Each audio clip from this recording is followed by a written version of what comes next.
అక్కడిది ఈ తాళ్ళయా ఇంత 7 రూపాయలు ఇవ్వమని అడగాలంటే గౌరవ కూటిగా కూటిగా ఏం చేస్తారు? ఏం చేస్తారు? ఎకరాకి లక్షల్లో పెట్టా 50 రూపాయల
అమ్మాయిని పొగొద్దాం.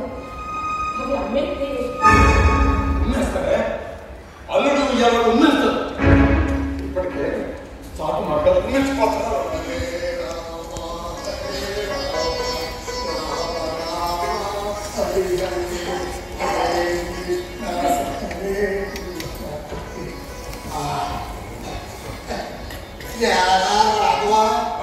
పిల్లలది ఎట్టాకున్నారా? బాగా ఉన్నారా? అమ్మాయేమో అక్కడక్కడ ఉంది, అబ్బాయి పక్కన చదువుతున్నాడు.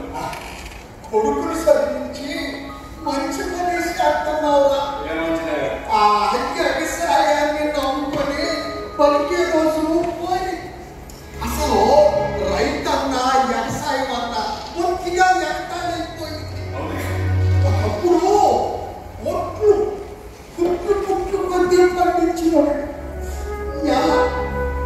అమ్మన్న కంటి కనికరంతో ఎంత ముద్ద పడేస్తే ఇది బతుకుతున్నా. మిరపకాయలు చుట్టూరు మిర్చి ప్రపంచకంలోనే నెంబర్ 1 అని పేరుంది. ఎంత కారమో ఒకని మంట నా మొదటి మంట పెట్టేశాను. 150 క్వింటాలు పండించా. కానీ ఏడు లాభం. నీకు తెలియదు ఈ మొచ్చు కాయలు సరుకు నాది కాదంటే చెల్లుతుందట్రా. నీకోసం ఉల్లగడ్డ పోరేసి సర్జరీ తెచ్చింది. కలిసి వచ్చి చాలా రోజులైంది పాప. ఈ ముద్ద కన్నా మా అట్టలే రుచిగా ఉంటాయి తల్లి. సరళగా ఉంటుంది. ఉడిగా అధికారం ఉంటావే కొడుకాలు భారతం రావలసింది రాకుండా ఎంతో బాగుందిరా. పోనీ నేను వదిలేయటానికి ఎంత డబ్బు అయినా ఆడికి మాత్రం ఏముంది?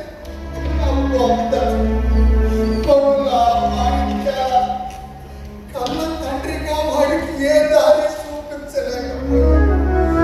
చేతిలో చిరికవలేదు. ఏ దారి లేక అపార్ట్మెంట్లో ఆడ ఆలు ఒక్కటివే కన్నా కట్టలేండి. ఇంకా నీకేం పెట్టా కదా? ఆడు నాకు పెట్టేదేంటమ్మా? ఈ ఊళ్ళో వాళ్ళంతా నా వాళ్ళే. రోజు ఒక గంట పెట్టినా నా కడుపు నిండిపోయింది. మధ్యాహ్నం చాలా రాత్రికి చాలు మధ్యలోకి 4 అన్నం తీసుకోండి.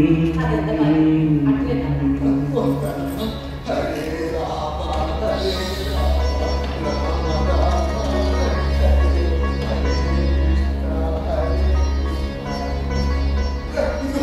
అన్నట్టు చెప్పడం మర్చిపోయా. గణపారం పోయా. అక్కడ మీ అమ్మాయి కనపడింది.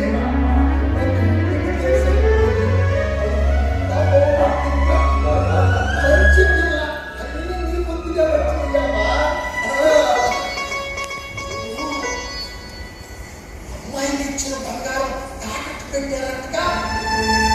దాని మొగుడు అంతా మాకు సతాయిస్తున్నారంట. బంగారం తెచ్చేదాకా ఇంటిలో కూర్చొని బెదిరిస్తున్నారంట.